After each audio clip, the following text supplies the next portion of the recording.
عين اهدنا الصراط المستقيم صراط الذين أنعمت عليهم غير المغضوب عليهم ولا الضالين إن الحمد لله نحمده ونستعينه ونستهديه ونستغفره ونعوذ بالله من شرور أنفسنا ومن سيئات أعمالنا من يهده الله فلا مضل له ومن يضلل فلا هادي له أشهد أن لا إله إلا الله وحده لا شريك له وأشهد أن سيدنا محمدا عبده ورسوله اللهم صل وسلم وبارك على سيدنا محمد وعلى آله وأصحابه أجمعين سبحانك لا علم لنا إلا ما علمتنا إنك أنت العليم الحكيم رب اشرح لي صدري ويسر لي أمري واحلل عقدة من لساني يفقهوا قولي ولا حول ولا قوة إلا بالله العلي العظيم أما بعد. Dihormati pegawai masjid, Lajatan Kuasa, tuan-tuan muslimin mukminin rahimakumullah.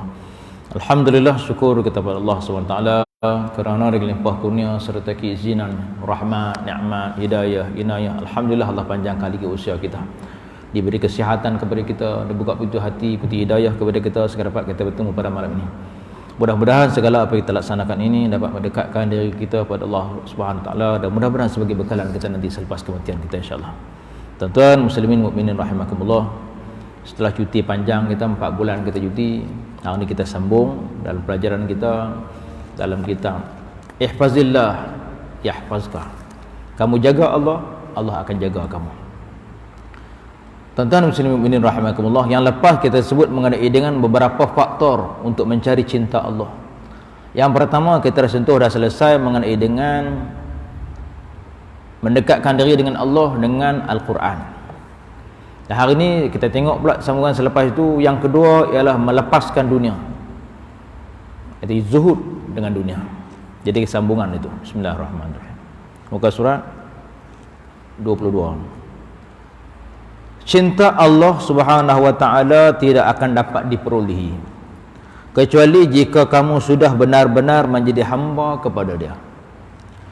Penghambaan itu maknanya tunduk, patuh, merendah dan menyerahkan diri sepenuhnya kepada Allah Subhanahu wa taala. Ini kita sebut dah waktu. Jadi yang seterusnya ini, kita nak jadi orang yang mendekatkan diri dengan Allah untuk mendapat kecintaan Allah, hendaklah kita ni menjadi hamba Allah yang sebenar-benarnya. Disuruh kita jadi hamba Allah. Kita lah ni, banyak antara kita ni nak kita jadi kita jadi kuli Allah. Kita jadi kuli Allah. Kita letak Allah tu macam majikan kita. Kita letak Allah tu macam majikan kita. Kita bukan letakkan kita ni sebagai hamba, yang Allah itu tuan. Kalau kita ni kita letakkan kita ni sebagai hamba kepada tuan, kita bukan boleh minta, kita bukan boleh minta upah, kita buat kerja tanpa upah, itu hamba. Tapi kita letakkan diri kita ni macam jadi kuli Allah. Kita nak buat sesuatu, kita minta ganjaran, kita nakkan ganjaran, berapa pahala. Bila Allah bagi sesuatu, kita tak puas hati, kita komplain. Kita rasa kita tak suka, kita tak puas hati, kita komplain. Mari turun hujan, kita apa hujan? Semalam panas, aku tunggu hujan, tak hujan. Hari ni aku tunggu, aku nak panas, dia hujan pula.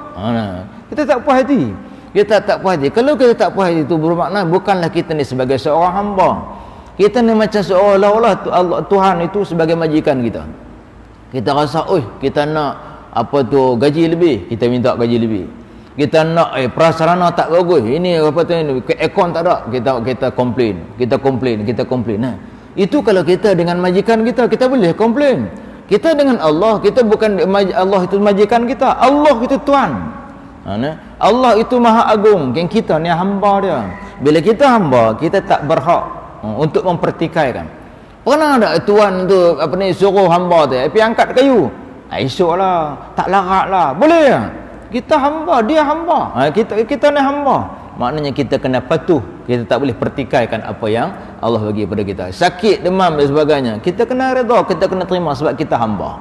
Kita hamba. Kita bukannya, kalau kita ini kuli, kita boleh kata saya sakit, saya tak boleh buat kerja. Kita tak boleh buat kerja, saya sakit ni, nak minta cuti. Kita boleh minta cuti kalau kita ni bekerja, kalau kita kuli. Tapi kita bukan kuli, kita hamba. Hamba ni kita tunduk. Maka dia kata apa? Penghambaan itu maknanya yang pertama tunduk. Kita betul-betul jadi hamba kan? Kita jadi hamba Allah kan? Yang pertama sekali kita kena tunduk. Tunduk ni apa? Sami'na. Kita dengar ya. Sami'na. Kita dengar aja. Law anzalna hadzal Qur'ana 'ala jabalin la ra'aytahu khashi'an mutasaddian min khasyatillah. Kalaulah Al-Quran itu diturunkan kepada gunung, gunung pun tunduk hancur. Kenapa? Min khasyatillah, karena takut kepada Allah. Nak menunjukkan kepada kita kalau gunung pun diturunkan Al-Quran, gunung pun tunduk. Kita ni bila Allah turunkan Al-Quran, kita banyak bertikai. Maknanya kita bukanlah sebagai hamba yang sebenar. Kita jadi maknanya kita tak boleh nak bertikai. Yang kedua dia kata hendaklah kita patuh. Kalau kita betul kita ni hamba Allah, apa yang Allah perintah tu kita kena patuh lah. Tak boleh kita nak bertikai. Apa dia katakan patuh ni? Kita ikut tanpa harapkan balasan. Itu dia katakan patuh. Kita apa Allah perintah kita sembahyang, kita buatlah. Apa balasannya? Balasan kita tak usah kira lah. Sebab itu hamba yang sebenar-benar bila kita buat sesuatu, kita tak mengharapkan balasan. Dia suruh kita korban, kita korban. Itu perintah, kita korban. Berapa banyak pahala? Sepatutnya seorang hamba tak usah bertikai lah banyak mana pahala. Kita bersedekah. Allah perintah kita anfiqu mimma razaqnakum. Belanjalah harta yang telah kuberikan kepada kamu. Min qabli an ya'tiya ahadakumul maut. Sebelum datangnya kepada kamu mati. Allah perintah kita infak harta yang dia bagi kita tu. Yang kita duk simpan buat apa harta kita? Kita dapat harta banyak-banyak simpan, duk simpan. Dia dapat 10,000 masuk dalam bank, dapat 10,000 masuk dalam bank, dapat 5,000 masuk dalam bank, simpan. Nak apa? Nak kasih banyak. Nak untuk apa? Nak simpan masa tua. Dah tua dah. Nak simpan apa? Kita simpan untuk hari tua. Dah tua. Jadi maknanya kita kena habis tu Allah suruh apa? Allah kata wa anfiqu mimma razaqnakum min qabli an ya'tiya ahadakumul maut. Belanjakanlah harta yang telah kuberikan kepada kamu itu sebelum datangnya kepada kamu mati. Belum dah mati saudara guna dah. Belanjalah. Kita duk simpan duit itu. Mana kita ni tidak patuh. Kita tidak patuh dengan apa yang Allah perintah. Kalau seorang yang patuh, dia belanjakan harta-harta dia ke jalan yang diredai oleh Allah. Inilah ni zaman ni kan. Musim ni musim PKP. Mana-mana masjid semua kekurangan duit. Semua kurang duit. Banyak juga antara masjid, antara suraunya yang tak boleh jalan ke aktiviti dia. Sebab apa? Sebab duit dah kurang. Pasal apa duit kurang? Masa hari tu, masa Covid itu melanda tu, ramai orang yang susah yang tak bekerja. Masjid terpaksa keluarkan duit-duit. Surau terpaksa keluarkan duit tu untuk bagi bantuan kepada orang yang susah. Bermaknanya dana masjid, dana kurang dah, dana surau dah kurang. Dah sikit dah. Betul ada masjid, ada surau yang tak boleh jalankan lagi aktiviti sebab dia kata duit tak ada. Tapi akhirannya jemaah-jemaah di sekelilingnya duit banyak. Simpan duit lah. Kenapa dia tak mau belanjakan? Sedekahlah, infaklah. Jadi sebab tu inilah peluangnya untuk kita menunjukkan kehambaan kita kepada Allah Subhanahu Wa Taala. Jadi dia kata yang kedua daripada patuh kepada Allah. Patuh ni apa dia? Iaitu ikut tanpa kita mengharapkan balasan.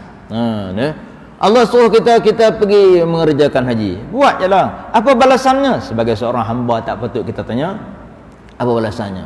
Ada kita kan, subhanallah ni berapa pahala dia ustaz ni. Kita korban ni banyak mana pahala. Orang kata ni pahala dia di sekian-sekian, orang kata pahala sekian-sekian. Dia nak janjikan pahala. Kalau kita nakkan pahala, nak ganjaran-ganjaran ni, kita ni bukan hamba ni, kita ni kuli ni.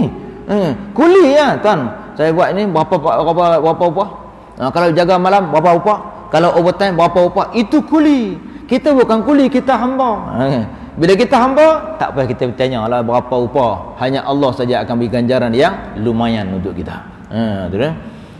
Maka yang kedua dia kata bila kita jadi seorang hamba, kita kena patuh tanpa kita mengharapkan balasan. Yang ketiga apa dia? Iaitu merendah. Merendah. Apa dia katakan merendah? Merendah diri.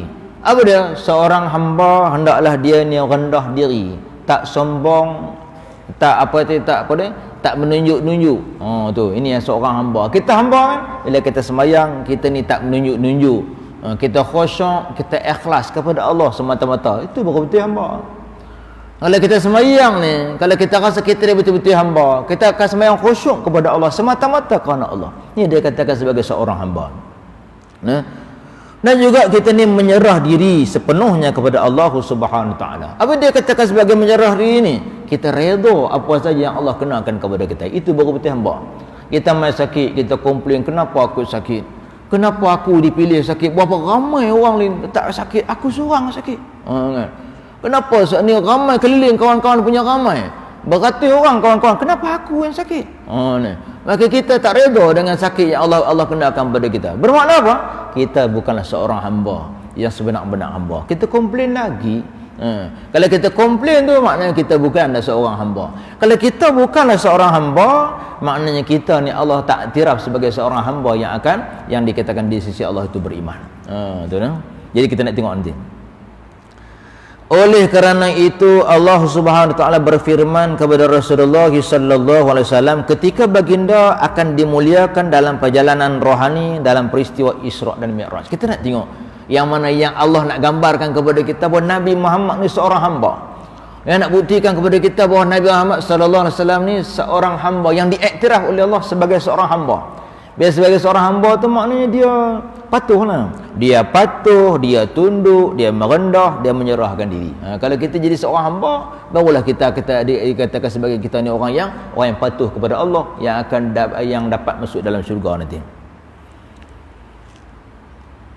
Seterusnya naik ke atas, dia kata Isra Mi'raj, yang dan naik ke atas langit sampai ke Sidratul Muntaha. Firman Allah Subhanahu Wa Taala, mari kita tengok. A'udzubillahi minasyaitonir rajim.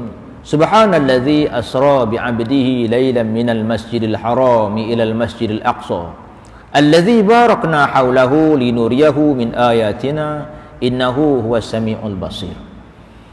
Maha suci Allah yang telah memperjalankan hambanya. Nampak? Betul tu. Ni Allah meletakkan Nabi Muhammad sallallahu alaihi wasallam tu sebagai hambanya. Bila sebab hamba tu, Nabi Muhammad ni seorang yang tunduk, patuh, merendah diri dan menyerah diri sepenuhnya kepada Allah. Betul dia diistilahkan Nabi Muhammad tu sebagai hamba. Dia tak kata selain pada hamba, dia kata hamba. Makna Nabi Muhammad ni seorang yang merendah diri. Maka dia kata Maha suci Allah yang telah memperjalankan hambanya pada satu malam daripada Masjidil Haram ke Masjidil Aqsa, yang telah kami berkati sekelilingnya agar kami perhatikan kepadanya sebahagian daripada tanda-tanda kebesaran kami. Sesungguhnya dia adalah maha mendengar lagi maha melihat. Cuba tengok ni. Dia sebutkan kepada kita, yang saya nak sebut tu ialah bahawa Nabi itu diistilahkan oleh Allah sebagai hamba. Dia kata Subhanallazi asra bi'abdihi lailan. Maha suci Allah yang telah menjalankan hambanya lailan, di satu malam, minal masjidil haram, daripada masjid haram, ilal masjidil aqsa, ke masjid aqsa, allazi barakna haulahu linuriyahu min ayatina, yang mana Allah berkati sekelilingnya dan nak memperlihatkan kebesaran-kebesaran Allah. Innahu huwas samiul alim, maka sesungguhnya Allah itu maha mendengar lagi maha melihat.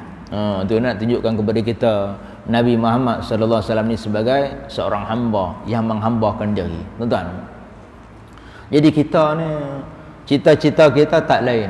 Nak hidup nak mendapat keberkatan, nak mati pun nak dapat berkat.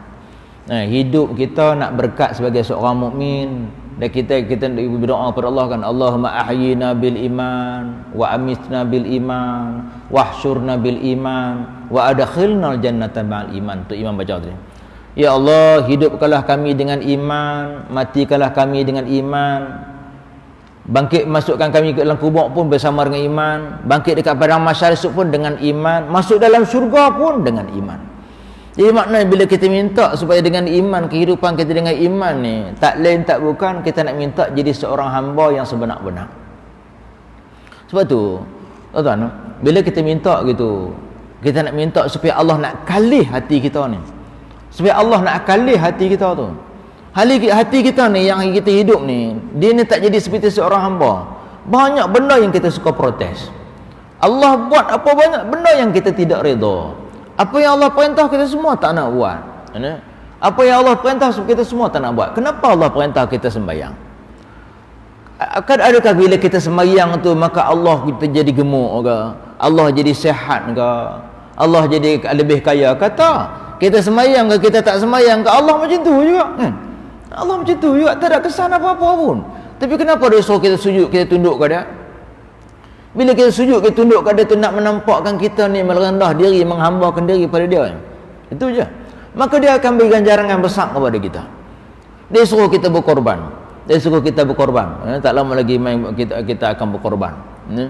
Kata Allah Subhanahu Wa Taala, "Inna a'tainakal kautsar fasalli li rabbika wanhar." Sesungguhnya kami telah kurniakan kepada kamu harta yang berlimpah ruah. A'tainakal kautsar, harta yang banyak. Fasalli li rabbika wanhar, semayanglah, sembelihlah korban. Dia kata, Allah bagi kita banyak kata-kata. Dia bagi melimpah ruah kita, kata kita. Allah Akbar, kita punya sayang lah, kita punya sayang lah. Nak keluar RM5 sedekah, kita punya sayang. Maka Allah peringat kita, kami telah kurniakan kepada kamu harta yang berlimpah ruah. Oleh sebab itu, semayanglah. Pertama kita suruh semayang dulu. Fasalli li rabbika, semayanglah untuk Tuhan kamu, wanhar, dan lepas tu kita korban. Pasal apa Allah suruh kita semayang dulu? Supaya nak menunjukkan kehambaan diri kita kepada Allah. Gitu je. Bila kita menghambakan diri kepada Allah, lepas tu barulah kita buat benda-benda yang lain untuk menghambakan diri juga kepada kita kepada Allah Subhanahu Wa Taala. Baik tu tuan-tuan, kadang-kadang kita nak korban, kita nak berkorban, kita nak cari korban yang mana? Kita nak cari yang paling lembu, yang paling kecil, yang paling murah. Itu tradisi kita lah. Kalau dia pergi cari lembu tu nak buat korban tu, dia akan cari mana? Dia cari apa? Mana lembu untuk korban punya? Maksud lembu untuk korban punya tu lembu yang cukup umur lah. Yang cukup umur, cukup syarat lah.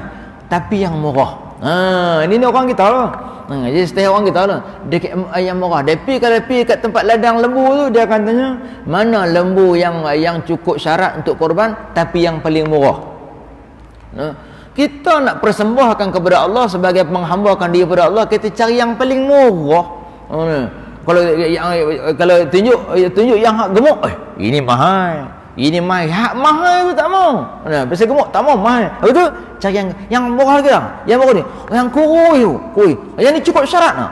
Dia tunjuk yang paling kurui, dia tanya cukup syarat lah. Kata tokek lembu, yang ni cukup syarat, cukup tahu dah, cukup dah. Cuma dia kurui sikit, tak cukup makan. Yang ni saya mau. Dia nak persembahkan, dia nak bagi ni, nak buat korban, dia nak cari yang paling kurui. Inilah dia katakan orang yang tidak menghambakan diri kepada Allah. Dia cari yang paling kurui. Patut kita cari yang paling murah. Kalau dia nak pergi buat korban tu, dia tanya, masjid mana yang ambil murah? Masjid mana yang kenakan murah? Tanya semua masjid 700. Ada masjid 600. Okey. Dia nak cari hak 600 tu. Dia kata asal lepas korban sudah. Subhanallah. Kita nak menghambakan diri kepada Allah. Kita nak menghambakan diri kepada Allah, yang hak elok-elok kita nak persembahkan kepada Allah. Sebab tu ada juga yang hak nak pergi, dia kata tak apalah kita pergi korban dekat luar negara. Murah sikit apa? 250. Tu mau. Cari hak murah. Kita nak cari yang hak mahal.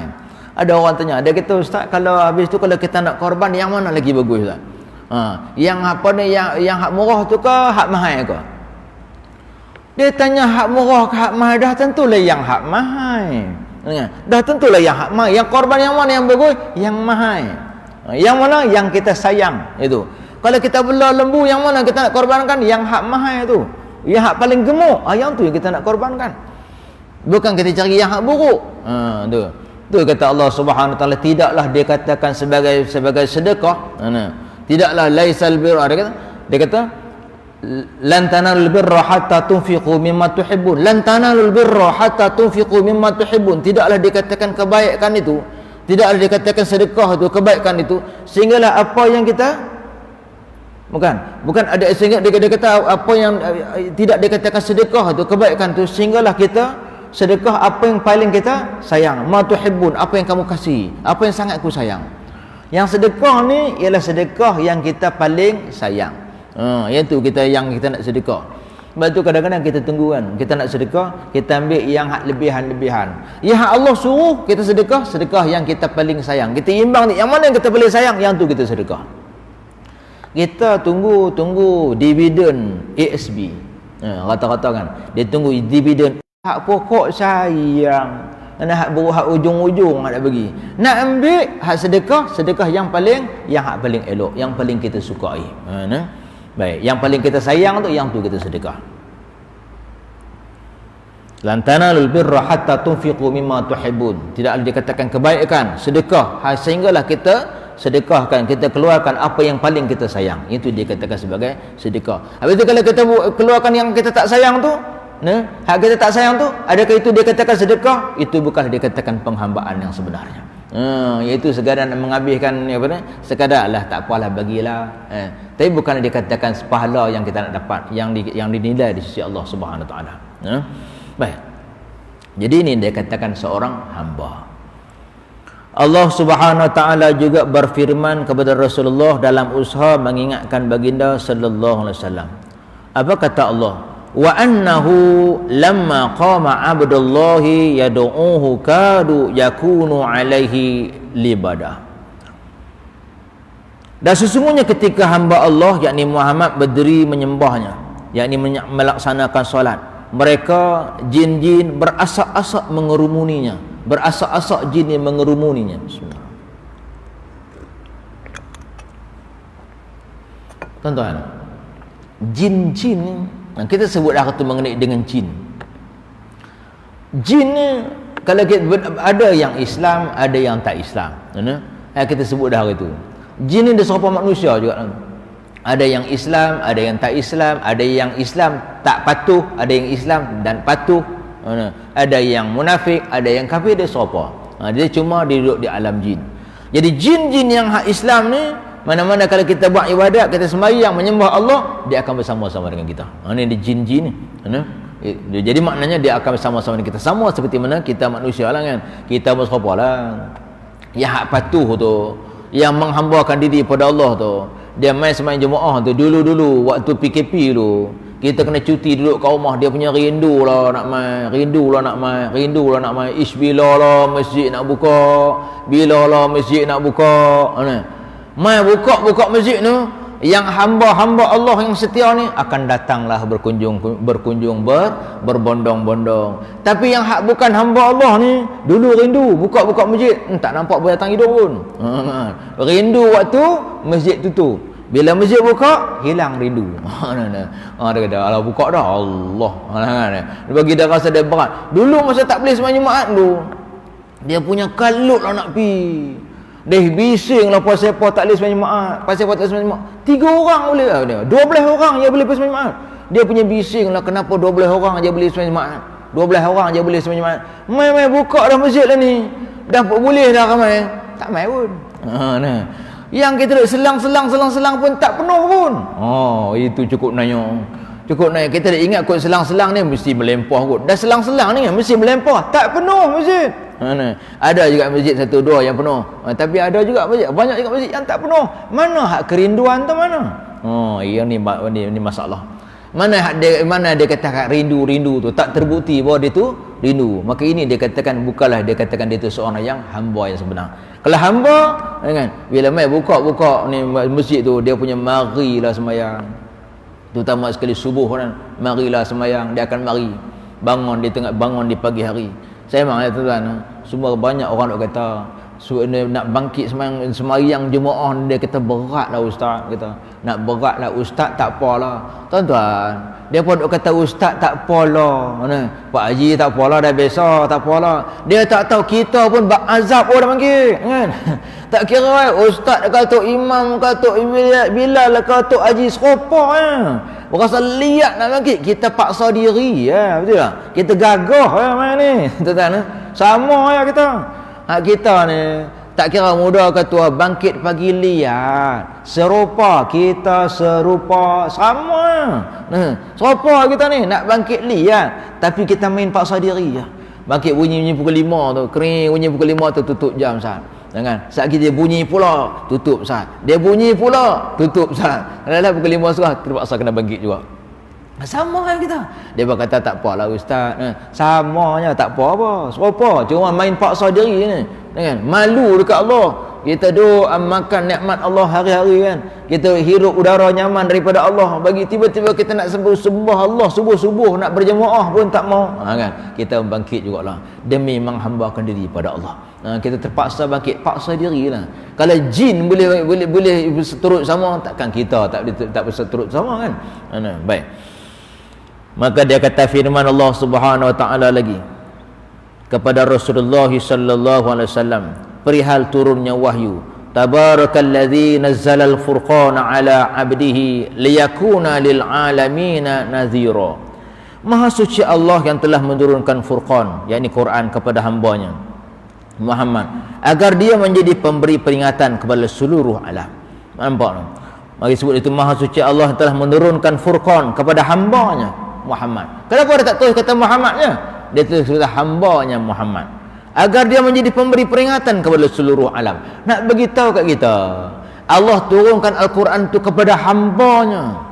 Bila hambanya, yang ni siapa? Nabi Muhammad. Kenapa diistilahkan sebagai hamba?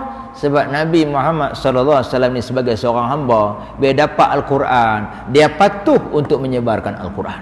Kan? Kalau dia bagi Al-Quran tu kepada orang lain yang tak menjadikan dia tu sebagai seorang hamba Allah, dia tak sampaikan Al-Quran. Tuan-tuan, nak berdakwah ni bukan mudah. Tuan-tuan, nak berdakwah ni bukannya mudah. Kalau kita ni lah ni ustaz-ustaz lah ni nak berdakwah senang. Kan? Nak susah apa? Duduk atas kursi je cakap kan. Tak susah. Mana? Duduk atas kursi empuk, ayo ada sentiasa ada sejam cakap, tak ada apa-apa. Kursi empuk, orang lain berduduk sila kan. Dia duduk sedap atas ni. Semua lengkap elok, semua elok. Sedap selesa. Kedai aircon pun sedap. Lah ni. Kalau dulu kalau kita nak tengok orang nak berdakwah payah. Nak berdakwah payah. Sebab tu kalau kita tengok dalam ketika mana Nabi sallallahu alaihi wasallam nak menyampaikan dakwah, kan?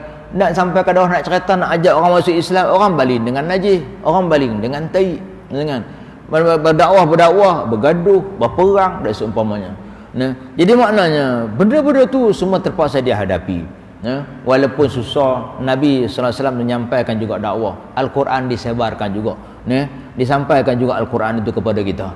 Kalaulah bukan seorang hamba lah, alang-alang tak sampai Quran kat kita tahu. Qul huwallahu ahad pun tak sampai kat kita tahu. Tapi Nabi ni istiqamah dia sebagai seorang hamba dia sampai kat kita. Kalau tak sampai kat kita. Nak nyampaikan tu. Bayangkan betul siapa tu? Bilal lah, yang dihukum kan, yang diseksa oleh tuannya. Bilal bin Rabah yang diseksa oleh tuannya kan. Ahad. Nak sebut ahad pun tak boleh. Diseksa. Ditindih dengan batu, dibogilkan, diikat dekat bukit, dekat gunung yang kesejukan. Biru bibir diikat dekat batu. Malam-malam hari, di malam hari diikat di batu supaya dia kesejukkan, dibogilkan. Lepas tu di siang harinya dibaringkan di tengah-tengah panas, ditindih dengan batu. Tapi Bilal bin Rabah hanya kata ahad je, belum kata qul huwallahu ahad, Allah samad lagi, ahad je pun.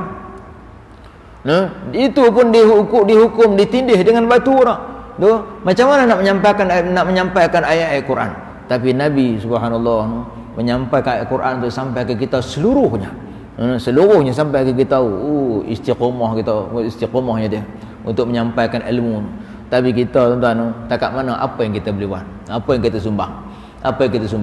Waktu kita tengok para sahabat Nabi berjuang untuk menyampaikan agama. Para sahabat berjuang dengan apa? Dengan harta, dengan tenaga, dengan titik peluh ketika nak perang Tabuk kan. Ketika nak peperangan Tabuk. Lalu Nabi nak kumpulkan dana sebab tak cukup duit. Kita tahulah dalam Islam ni, perjuangan dalam Islam ni sangat-sangat memerlukan duit. Kadang-kadang kita ni tak apa faham kan. Dia fikir kenapa masjid perlukan duit? Kenapa surah perlukan duit? Kita memang semua orang dalam Islam ni sangat-sangat memerlukan duit. Ketika Nabi menyebarkan agama Islam, yang masuk Islam tu siapa? Semua orang miskin. Yang masuk Islam tu semua orang miskin. Bila masuk Islam dalam keadaan miskin, siapa nak bantu dia? Orang Islam nak kena bantu. Sebab itu orang Islam perlukan dana yang besar. Betul orang yang kaya, orang kaya seorang ahli keluarganya masuk Islam. Bila masuk Islam, ahli keluarga tak mengaku adik-adik dah. Ahli keluarga tak mengaku saudara dah. Putus saudara. Bila putus saudara dia sebagai seorang Islam, siapa nak bantu dia? Orang Islam kena bantu dia. Betul, orang Islam ni perlukan dana. Lepas tu nak pergi perang, nak beli kudanya, nak beli alat-alat perangnya, bukan pakai kuda-kuda padi, kuda-kuda besar kan, bukan nak pakai parang kontot, pakai parang potong bawang kan, takkan buat parang potong ayam kan, parang potong ayam dok besi parang elok, perisai kena perisai elok, takkan buat perisai cokiang kan. Nak pergi perang orang Quraisy, orang kaya-kaya kan. Batu pedang kena elok, macam ni, betul perisai kena elok, kuda hak besar mana. Semua tu kena, semua kelengkapan tu perlukan dana. Bagaimana nak cari duit? Sebab tu Nabi offer siapa-siapa, kata Allah, man dzal ladzi yuqridullaha qardan hasanah fayudha'ifahu lahu ad'afan katsira kan. Man dzal ladzi yuqridullaha qardan hasanah fayudha'ifahu lahu ad'afan katsira. Siapa-siapa yang memberi pinjaman kepada Allah dengan pinjaman-pinjaman yang baik, dengan pinjaman-pinjaman yang baik, maka Allah akan bagi lipat gandakan kepada dia. Man dzal ladzi yuqridullaha qardan hasanah fayudha'ifahu lahu ad'afan katsira. Siapa-siapa yang beri Allah pinjam duit, Allah pinjam harta dengan harta yang baik, harta yang elok, fayudha'ifahu lahu ad'afan katsira, maka Allah akan beri lipat ganda kepada dia harta. Allah bagi lipat ganda harta. Tiba-tiba dengar gitu, Abu Dahdah Al-Ansari datang berjumpa Nabi. Dia kata, ya Rasulullah, betulkah Allah nak minta pinjam duit? Ni orang betul lurus ni. Adakah orang kita macam tu? Orang betul lurus jumpa Nabi, ya Rasulullah, betulkah Allah nak minta pinjam duit? Allah nak minta pinjam harta kita? Kata Nabi, betul. Maka dia kata, ya Rasulullah, ulurkan tanganmu ya Rasulullah. Nabi ulurkan tangan, buka tangan dia pegang tangan Nabi. Dia kata, ya Rasulullah, aku sedekahkan, dia kata, aku infakkan 500 pokok kurma aku untuk perjuangan agama Allah. Subhanallah. Dia kata, aku infakkan 500 pokok kurma aku untuk perjuangan ke jalan Allah, untuk berjuang ke jalan Allah. Nak bagi makan orang Islam ke, nak buat rumah untuk orang Islam ke, nak buat peperangan ke, buatlah. 500 pokok kurma. Subhanallah, 500 pokok kurma. Kalau kita nak sukat tengok lebih kurang lah ni, pokok kurma pun lebih kurang macam pokok kelapa sawit juga kan. Kalau pokok kelapa sawit, kalau 500 tu berapa ekor? Kalau 200 pokok lebih kurang 3 ekor lah. Siapa yang mahal sawit dia tahu lah. 200 pokok lebih kurang 3 ekor. Kalau 400 pokok 6 ekor. Kalau 500 pokok duk ada 7 ekor. Ni daripada 7 ekor setengah. Lebih kurang lah kan lah. Kiraan bodoh saya lah. 7 ekor setengah. Makna 7 ekor setengah tu diinfakkan untuk ke jalan Allah, untuk perjuangan ke jalan Allah, untuk keperluan orang Islam. Subhanallah. Nabi kata, aku terima. Nabi pun terima 500 pokok. Lalu bila dia balik daripada masjid, dia balik pada lepas jumpa Nabi, bila dalam perjalanan tu dia pulang, dia tengok anak dan isterinya sedang berkebun. Sedang berkebun, sedang duk menyangkui kebun tu. Kebun yang dia duk usaha tiap hari tu. Kebun yang dia duk usaha tiap hari tu, tapi ada lagi kebun lain. Kebun duk usaha tiap hari tu, dia balik daripada yang dia isytiharkan, dia sedekah kepada Nabi tu, dia sedang tengok anak dan isteri dia sedang membersihkan kebun. Kalau kita macam mana tengok isayunya kan, kalau kita isayunya, aku baru bagi kat Nabi, baru aku bagi kat Nabi tu, balik, ya Rasulullah, tak jadi kan. Kalau kita gitu kan, tak jadilah, tengok isteri kita, anak kita, mesti dia marah. Dia kata kat isteri dia, abang telah pun sedekahkan pokok kurma ini untuk perjuangan agama Allah. Sebagai seorang isteri yang baik, dia protes tak? Dia marah. Kalau kita gaduh 3 hari tak bercakap. 3 hari tak cakap, tak masak nasi. Abang ni pandai-pandai. Kebun ni nama saya. Tu. Kebun ni kita usaha sama-sama. Abang buat keputusan seorang-seorang. Tumpah kita nak jawab. Tapi dah isteri yang baik. Dengar kata gitu tu. Oleh dia sedekahkan ke jalan Allah, sedekah ke jalan Allah, bukan sedekah nak buat harta apa, bukan nak tambah harta, tak, sedekah ke jalan Allah. sebagai seorang isteri dengar kata sedekah ke jalan Allah tu, dia keluar kebun loy, dia balik tak kata apa. Subhanallah, ini isteri yang baik. Kan? Lainlah kalau kata suami dia tu nak menambahkan kata, lainlah kan, ini nak ke jalan Allah. Maka isteri yang baik itu dia akan seronok, dia akan redha apa yang suami buat. Dia tahu apa yang suami buat, isteri juga akan dapat pahala. Dia redha atas perbuatan suami dia dapat pahala, dia dapat pahala juga. Tambah pula dia bagi pula semangat, tak apa bang, eloklah perbuatan abang ni cukup elok, mudah-mudahan Allah tambahkan rezeki kita yang lain bang. Kan, dia bagi lagi motivasi lagi, dia bagi semangat lagi. Yang ni isteri yang baik, dan dia akan dapat pahala apa yang suami dia dapat, di isteri juga akan dapat. Baik, ini yang dia katakan perjuangan ke jalan Allah. Tak bisa Tabuk tu. Dalam peperangan Tabuk tu, Nabi kata siapa-siapa yang nak menderma, Sayyidina Osman derma macam mana? Tuan-tuan ingat kisah tu? Sayyidina Osman sedekahkan harta-harta dia. Nabi kata, berapa banyak harta yang kamu sedekahkan? Dia kata, ya Rasulullah, aku sedekahkan 1/3 daripada harta aku. Sayyidina Osman kata, aku sedekahkan 1/3 daripada harta benda aku. Dia kata, banyak dah. Dia tanya pula Sayyidina Umar, wahai Umar, banyak mana kamu sedekahkan? Nabi dengan rasa gembiranya, Sayyidina Umar kata, ya Rasulullah, aku sedekahkan separuh daripada harta benda aku. Separuh daripada harta dia. Separuh ditinggalkan untuk anak isteri dia, separuh dia sedekahkan untuk perjuangan ke jalan Allah, untuk dia nak bagi makan orang Islam yang hak miskin, nak buat rumah-rumah orang Islam hak miskin, nak pergi berperang ke jalan Allah, mana-mana nak bantuan-bantuan untuk nak bagi pengajaran, nak bagi pelajaran dekat anak-anak orang Islam ni. Semua perlukan duit ni. Maka dalam untuk peperangan Tabuk sangat-sangat memerlukan duit kan. Sayyidina Umar bagi separuh daripada harta benda. Tanya pula Sayyidina Abu Bakar, Abu Bakar, banyak mana kau bagi? Dia kata, ya Rasulullah, aku beri seluruh harta benda aku. Dia Sayyidina Umar ingat, dia kata dia banyak dah kan. Rupanya dia baru bagi separuh. Sayyidina Abu Bakar kata, aku bagi seluruh harta benda aku. Nabi kata, apa lagi yang tinggal pada kamu wahai Abu Bakar? Dia kata, yang tinggal kepada aku hanyalah Allah dan Rasul. Subhanallah. Ini dia katakan seorang yang menghambakan diri pada Allah. Dia tak rasa langsung harta benda duit ringgit ni boleh mengekang hidup dia. Dia tak rasa langsung duit ringgit ni boleh merosakkan diri dia. Dia tak rasa langsung duit ringgit ni boleh boleh mengikat diri dia. Waktu Sayyidina Osman ingat ketika Sayyidina Osman dengan Abdul Rahman bin Auf di waktu malam, dikisahkan satu riwayat, Abdul Rahman bin Auf dengan Osman ibnu Affan, kan, waktu malam hari dia buat apa? Dia tanggung duit. Kan, dulu kalau sekarang ni dia bawa handphone kan, duit dalam handphone kan. Transfer ya, sung 1,000, sung 2,000, sung 3,000 kan. Dia dulu buat tanggung duit, bubuh duit dalam guni tu, dia tanggung. Pergi mana? Pergi kedai. Pergi kedai, daripada satu kedai ke satu kedai. Ketuk kedai, bagi salam. Dia kata, ada tak orang-orang Islam mai beli ke sini?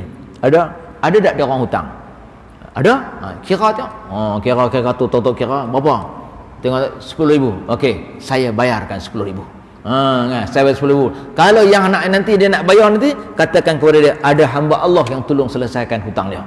Subhanallah. Sayyidina Osman dan itu Abdul Rahman bin Auf. Dan selepas dia berkedai ke kedai tu, dalam perjalanan tu, apa yang dia kata? Sambil duk tanggung duit, apa dia kata? Dia kata, wahai dunia, kalau kau nak tipu orang lain, kau jangan tipu Osman ibnu Affan. Abdul Rahman pula kata gitu juga, wahai dunia, kalau kau nak tipu orang lain, kau jangan tipu Abdul Rahman bin Auf. Hampa tak usah duit, tak usah tipu aku lah, dunia tak usah tipu aku lah, aku tak tertipu dengan dunia. Gitu. Betul lah, dia tak tertipu dengan dunia. Dia tak tertipu dengan dunia. Sebab dia tak ikut dunia. Dia duduk sambil duduk berjalan tu, dia kata, wahai dunia, hang jangan tipu aku. Hang jangan tipu Osman ibnu Affan. Jadi mana dia nak buktikan bahawa dia tak tertipu di dunia.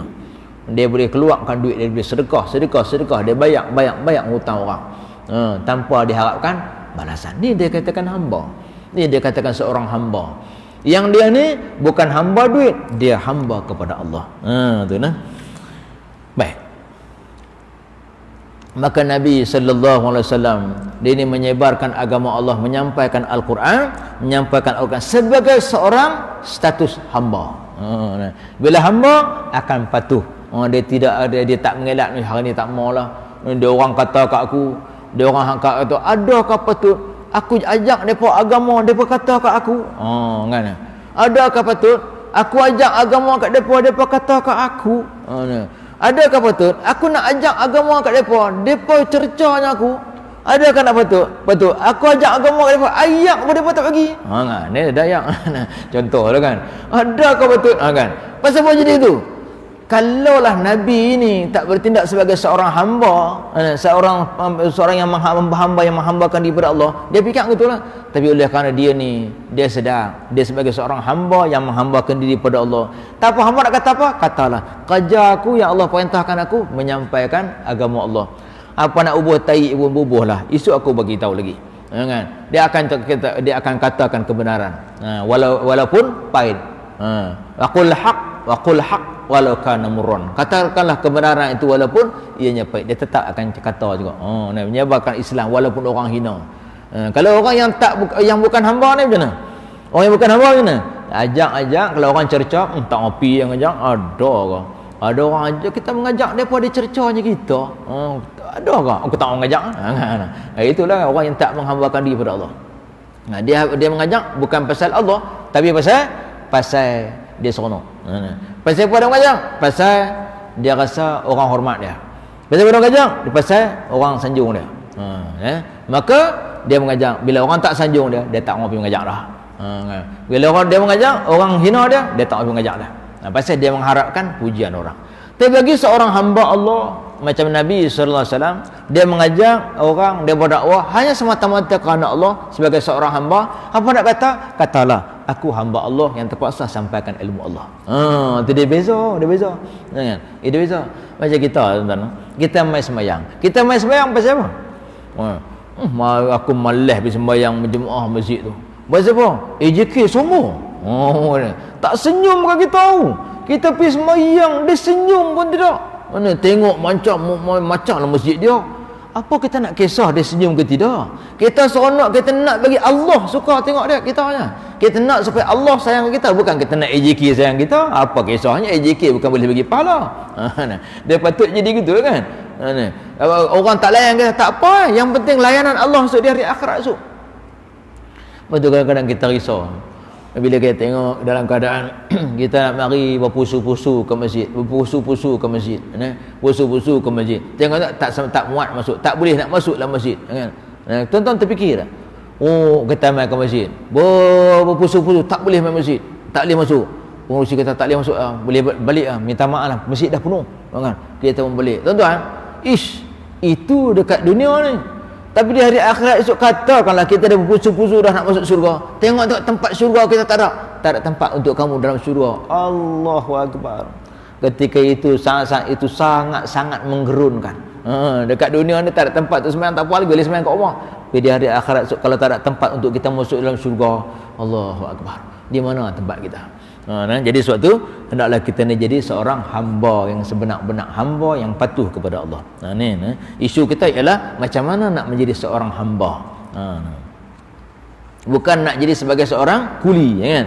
Kuli ni mengharapkan apa tu balasan, mengharapkan upah, tapi hamba tak mengharapkan upah. Kita buat ibadat, kita bukan mengharapkan upah, tapi kita mengharapkan redha daripada Allah. Kita mengharapkan rahmat daripada Allah. Kita sebut waktu kan, orang yang buat ibadat kerana pahala lain pahalanya. Kalau kita buat ibadat kerana dunia, lain pahala dia, kan? Kalau kita buat ibadat kerana Allah semata-mata, lain pahala dia. Kalau kita buat ibadat kerana dunia, berapa pahala? Ingat tuan-tuan, kalau kita buat ibadat kerana nak mendapatkan pahala, kita nak mendapatkan dunia. Kita sembahyang sunat duha kerana nak dapatkan rezeki. Sememangnya dapat sembahyang sunat duha nak dapat rezeki. Kan? Kalau orang yang orang yang buat ibadat kerana nak mendapatkan dunia, dia hanya dapat berapa pahala? Antara 10 ke 100 kali ganda. Orang yang buat ibadat kerana nak mendapatkan dunia, nak mendapatkan akhirat, dia akan mendapat 100 ke 700 kali ganda. Dan manakala orang yang buat ibadat semata-mata kerana Allah, dia akan mendapatkan antara 700 ke tak terhitung banyaknya. Itu dia. Pertama, dia buat ibadat kerana nak mendapatkan dunia. Sembahyang sunat duha, pasal apa? Sebab nak nambahkan rezeki. Sebab Nabi kata sembahyanglah sembahyang sunat duha 2 rakaat sekurang-kurangnya, kerana 2 rakaat sunat duha tu dapat membuka 70 pintu-pintu rezeki. Dia pun sembahyang sunat duha pasal nak dapat rezeki. Sebab dia sejak dia jual nasi lemak ni, dia sejak lemak, mudah-mudahan Allah akan buka pintu rezeki. Dia pun sembahyang sunat duha tak tinggal. Bagi kita isteri dia leha-leha, sembahyanglah sunat duha jangan tinggal. Ni abang sembahyang jual nasi lemak ni, berdoalah mudah-mudahan Allah tambah rezeki kita. Nakkan dunia, jangan nak duit dunia. Ataupun ni dia kata anak kita ni nak masuk peksa ni, kan? Nak pergi lulus peksa ni, semester akhir semester ni, marilah kita sembahyang sunat. Sembahyang sunat duha, sembahyang sunat hajat. Mohon kepada Allah supaya Allah bagi kita kejayaan kat anak kita. Dia ada buat sembahyang kerana nak mendapatkan dunia tu. Berapa pahala kita dapat? Pahala yang kita dapat hanyalah antara 10 ke 100 kali ganda saja. Tapi siapa-siapa yang buat ibadat kerana nak mendapatkan akhirat, buat nak dapat pahala. Dunia tak kisah, asalkan dapat pahala. Nak dapat masuk dalam syurga, pahala atau syurga. Pasal apa korban? Supaya senang masuk syurga. Supaya setiap banyak mana bulu-bulu yang ada pada binatang korban, banyak itulah kita akan dapat pahala. Dan dia akan ampunkan dosa. Kan? Dia tahu. Kenapa baca surah Tabarakallazi tiap-tiap malam? Sebab surah Tabarakallazi itu mempermudahkan kita melintasi titik siratul mustaqim. Selangkah aja kita langkah melintasi titik siratul mustaqim. Lepas tu tiap-tiap malam sebelum tidur kita baca surah Tabarakallazi, surah Al-Mulk. Kita duk baca kan? Jadi ada tujuannya untuk akhirat. Maka kata Sayyidina Ali, berapa pahala kita dapat dengan kita baca tu? Antara 100 ke 700 kali ganda. Tetapi siapa-siapa yang buat ibadat kerana Allah semata-mata, bukan kerana dunia, bukan kerana akhirat. Contohnya sembahyang sunat tahajud.